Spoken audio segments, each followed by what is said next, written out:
لبيك اللهم لبيك لبيك لا شريك لك لبيك إن الحمد والنعمة لك والملك لا شريك لك إن الحمد والنعمة لك والملك لا شريك لك.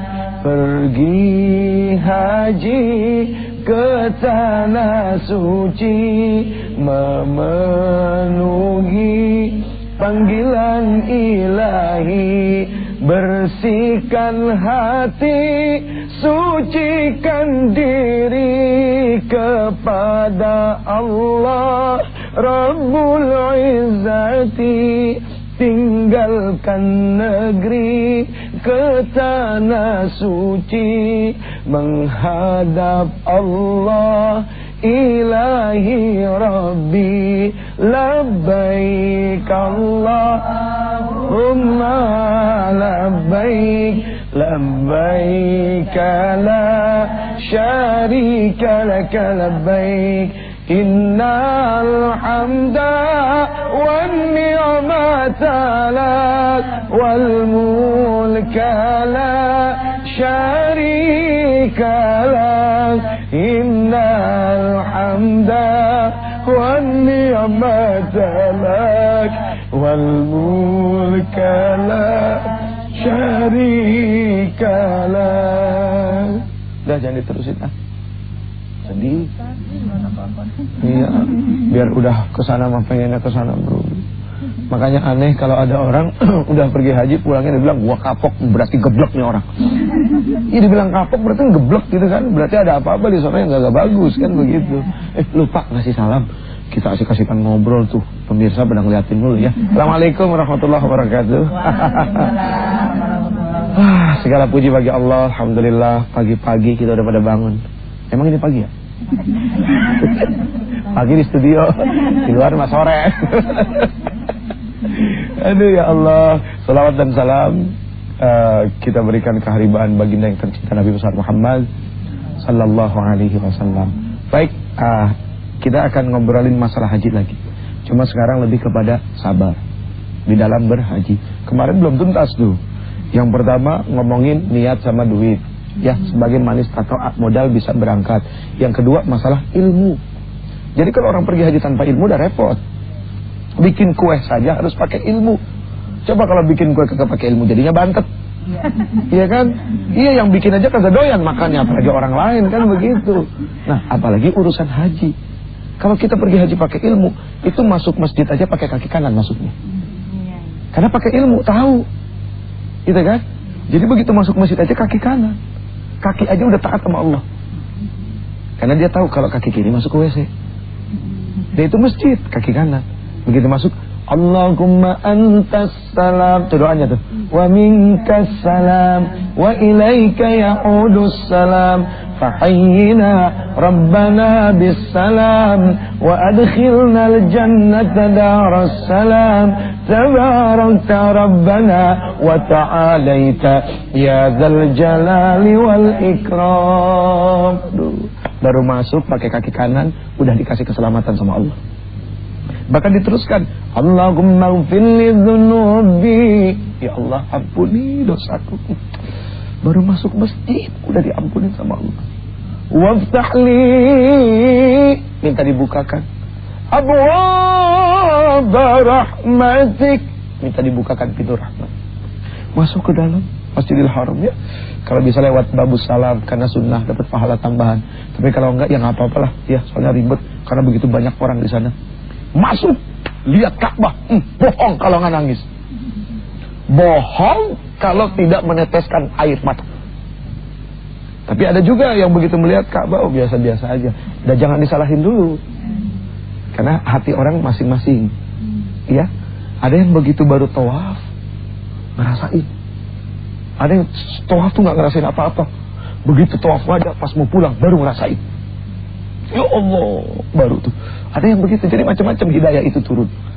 Ya, nah begitu lihat Ka'bah, Allahumma zid hadzal baita tashrifan wa ta'ziman wa takriman wa mahabbatan wa zid man syarrafahu wa 'azzamahu mimman hajjahu aw i'tamarahu tashrifan ta'ziman takriman wa birran. Ini ahwa 20 rahmatan. Allah turunkan 120 rahmat di Masjidil Haram. 60 rahmat untuk siapa? Lil ta'ifin, orang yang tawaf. 40 rahmat untuk siapa? Lil qa'imin, untuk orang yang berdiri salat. 20 rahmat untuk siapa? Untuk orang yang bengong ngelamun liatin Ka'bah.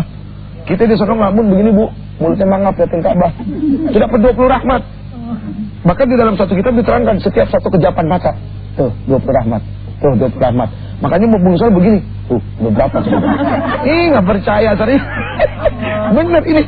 Loh buat Allah mengasih ya Allah. Allah itu kaya. Cuma ngasih 20 rahmat. Kecil Bu. Kecil, asal jangan pulang terbegini dulu di rumah. Nah, ya udah, jangan kemana-mana. Insya Allah semakin seger ya. Tapi insya Allah segernya ada ilmunya, mudah-mudahan ya. Jangan kemana-mana.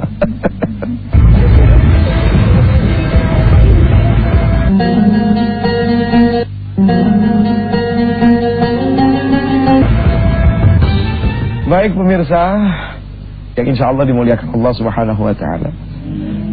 Kebetulan di antara yang hadir di studio ini ada salah satu yang sudah berangkat menunaikan ibadah haji. Jadi nggak ada salahnya kalau kita coba dengerin apa sih pengalaman yang paling pahit. Jangan yang mengenakan. Kalau yang mengenakan itu nggak akan ada komplain. Justru ujian itu adalah di saat yang paling pahit, di mana kita harus bersabar. Karena tema kita adalah sabar di dalam berhaji. Mangga Ibu Hajjah silakan.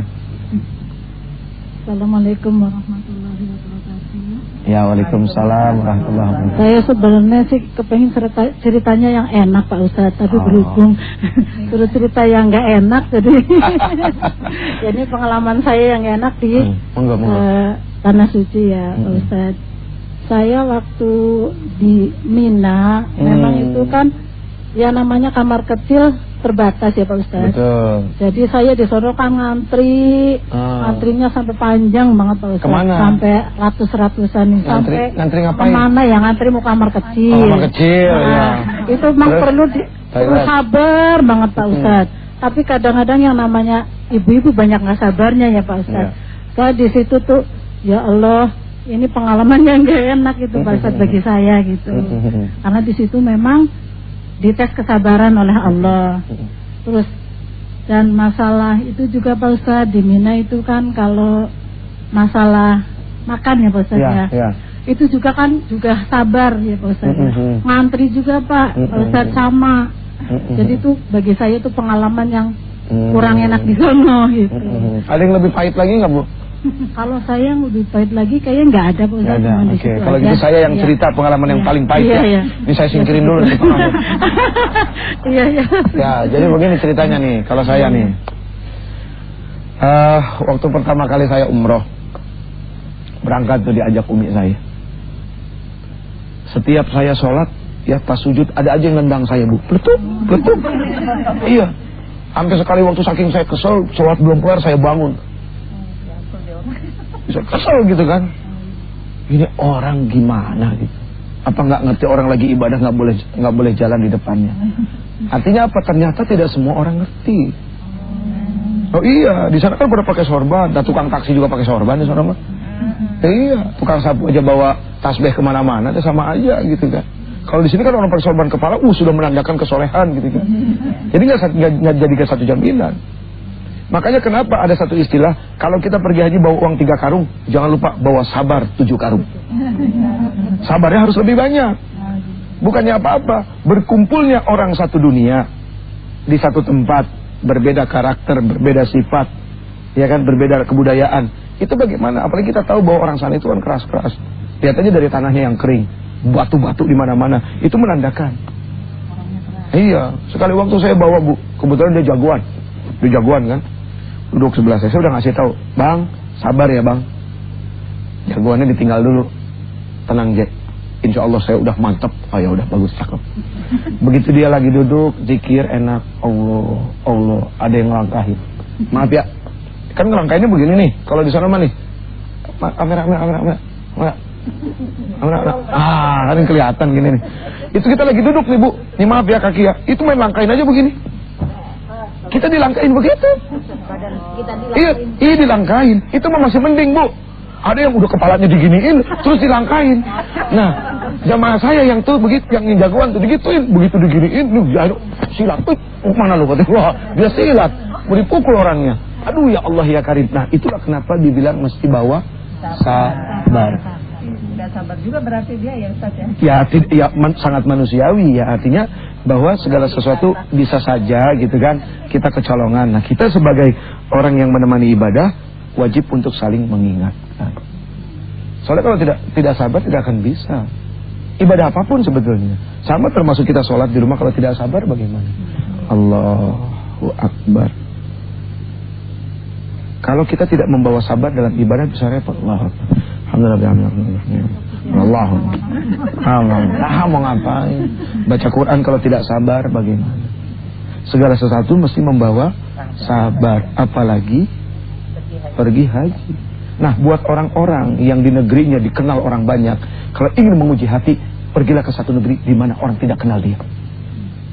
Karena kalau dia ada di negerinya kan fasilitas ada, mau ngapa-ngapain gampang. Orang kenal dia. Silakan makan gratis. Wah, gratis. Gitu kan? Ya, atau Pak Jenderal misalnya gitu kan. Tapi di sana orang nggak kenal kita. Di situ kita diuji untuk menaklukkan hati. Menaklukkan hawa nafsu yang selama ini kita tuh dikenal orang, tiba-tiba di satu tempat orang nggak kenal kita. Bagaimana menaklukkan hawa nafsu di situ? Masya Allah. Wah, subhanallah. Ya udah, jangan kemana-mana. Masih ada satu segmen lagi, insya Allah. Ya.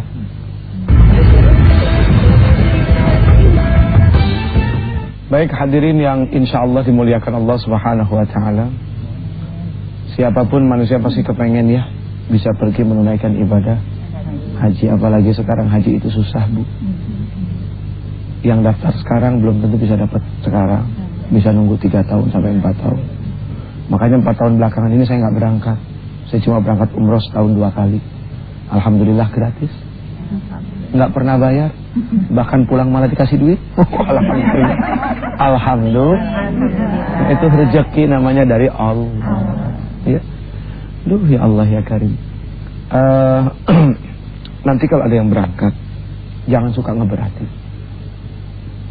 Ya.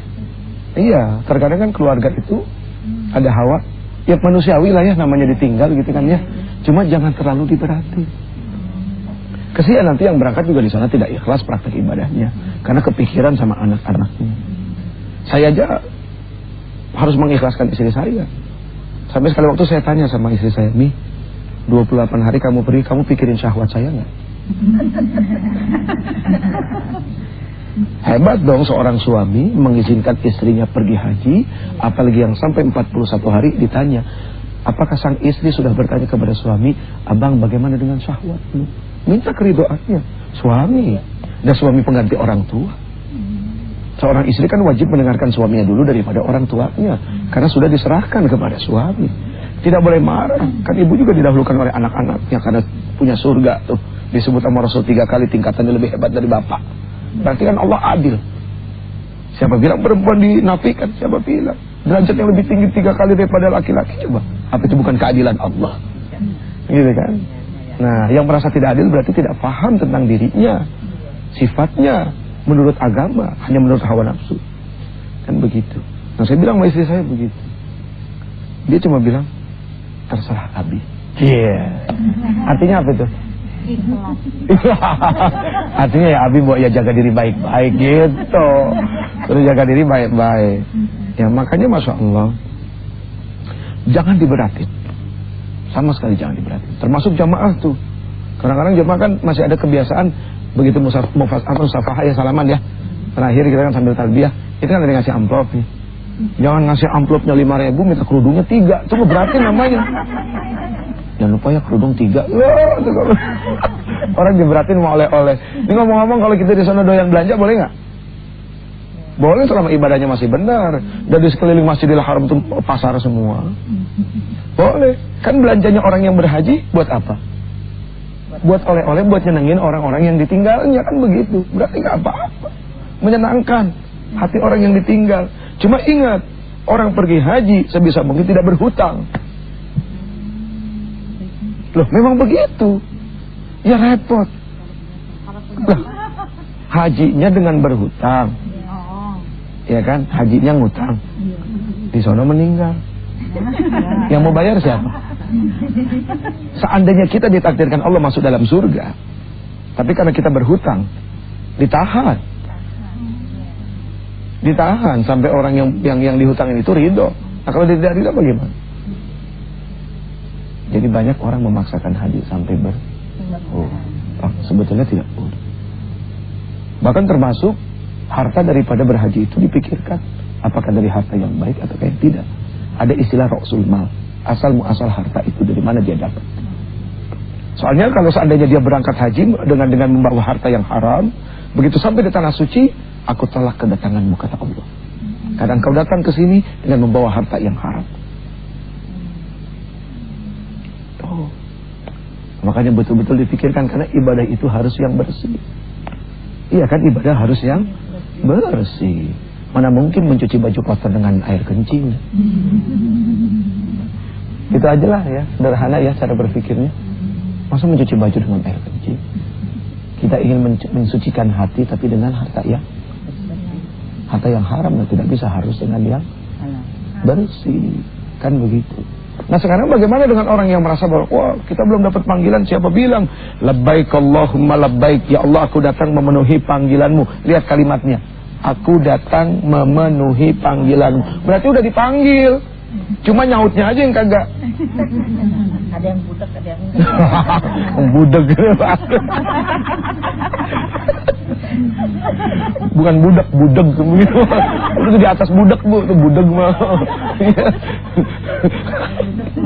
Iya, jadi kalau ada orang bilang belum dipanggil, siapa bilang? Kan kalimatnya labbaik Allahumma labbaik, ya Allah aku datang memenuhi panggilanmu. Memenuhi panggilan berarti sudah dipanggil.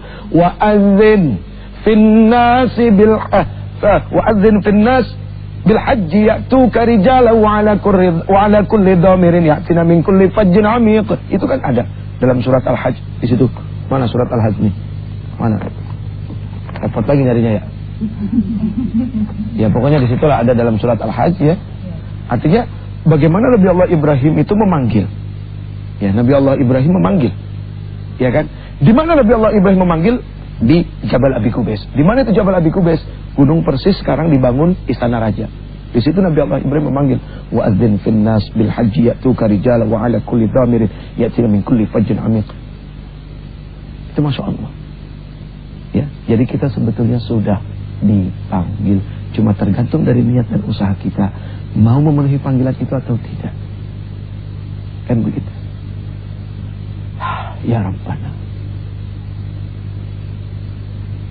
berikan kemudahan bagi kami untuk memenuhi panggilan Engkau ya Rabbana. Terutama bagi saudara-saudara kami yang saat ini hanya bisa bergumam di hatinya, di mulutnya, ya Allah kapan giliran saya pergi haji. Setiap saat dia datang memenuhi undangan orang yang membuat acara walimatus safar, dengan harapan suatu saat dia yang mengundang orang lain datang ke rumah. Ya Rabb, Engkau yang paling tahu. Engkau maha berkuasa dan maha segala-galanya. Maka ya Rabbana, ya Atim, ya Karim, ya Rabbal Alamin, ya Hayyu, ya Qayyum, la ilaha illa anta, subhanaka inni kuntu minadh dhalimin. Allahul Kafi, Rabbunal Kafi, Qasadnal Kafi, Wajadnal Kafi, Likullin Kafi, Kafanal Kafi, wa ni'mal kafi. Alhamdulillah. Allah yang maha mencukupi. Nanti Allah yang akan cukupkan segala-galanya. Mohon maaf lahir batin, pasti banyak kekurangan di sana sini dan pasti ada salah karena manusia. Salah pasti milik manusia, benar pasti milik Allah. Assalamualaikum warahmatullahi wabarakatuh.